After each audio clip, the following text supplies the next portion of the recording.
Alright, so good morning everyone. Today, we revisit a lost soul in the world of music, analog turntables. These are vintage audio playing devices capable of reproducing analog sound.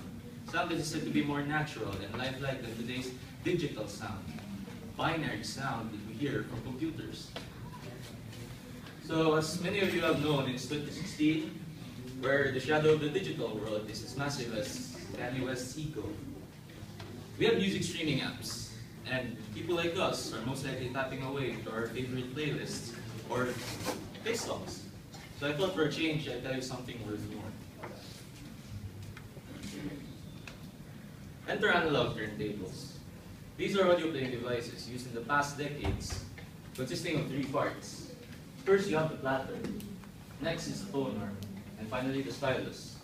Each of these parts are essential to the playback of vinyl records, as it is where analog sound comes from. Especially in the first part, which is the platter, where the vinyl record rests. These things are made up of different materials, depending on where you want to put your record. Of course, the heavier the platter, the better. As with a good platter, you can get the most sound out of its stability. Since stability is important when you don't want your record to make bad noises while playing it. You also need precision, which comes from the tone arm. The arm that swings out over to the record to allow a needle to make contact with the record. So, this is the part you use to skip to a different song whenever you want to play something else, or it's up to you. And lastly, we have the stylus, or the needle itself. Housed in a small cartridge, it is the only part that makes contact with the record. Since the record has grooves, also known as the ditches, that's probably thinner than hair. So we use this part to actually play the music inside the vinyl record.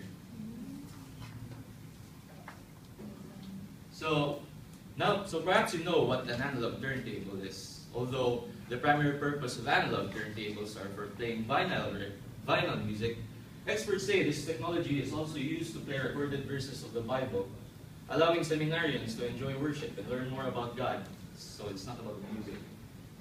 And so it's pretty fascinating that religious folk use this technology for God's will. But what's also interesting is that these devices were once used in war.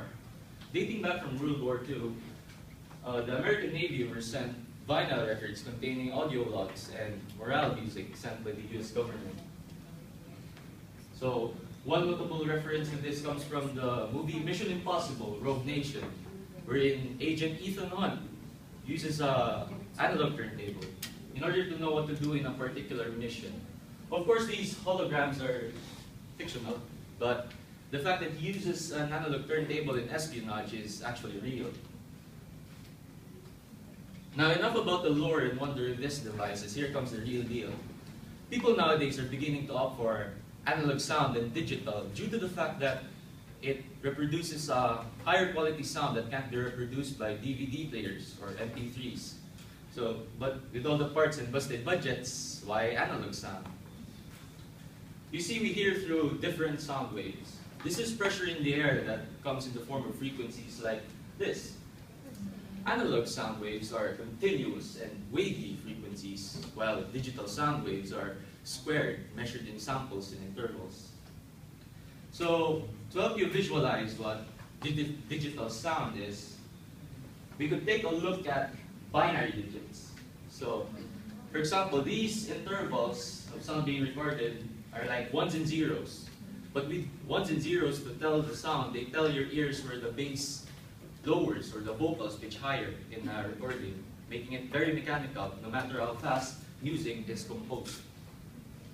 So, and since humans can hear through different sound waves, not only does analog sound produce such a fine quality sound, it also matches the real sound waves that we hear every day.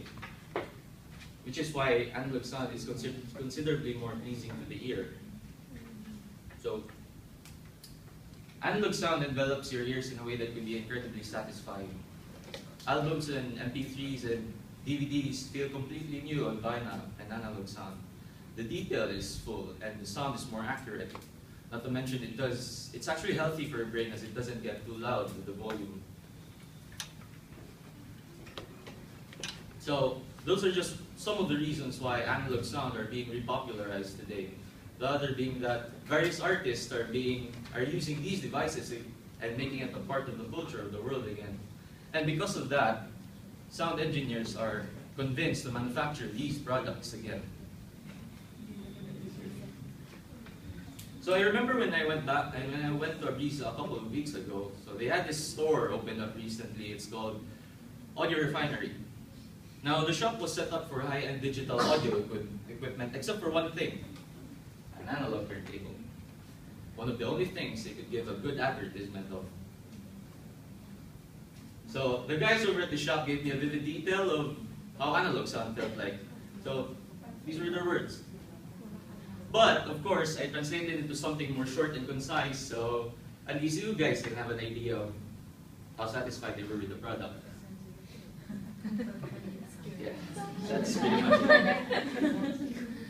So it shows how this part of the world is on a constant search for greater sound quality. Listening to music is such a very good wind-up after a lifelong journey of surprises, and I believe that everyone in this room can find it worth their while. I heard Beethoven got into the music business pretty well. So can you. So the world is making these devices with tons of new features. The ability to be upgradable and with fresh, unique designs. They even consider it more of an art form than its reputation as a hobby. So now the innovation is renewed, and now the choices are endless.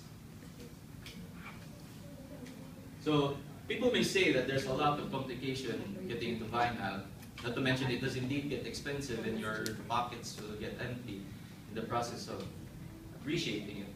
But what can I say? Nothing beats the classics.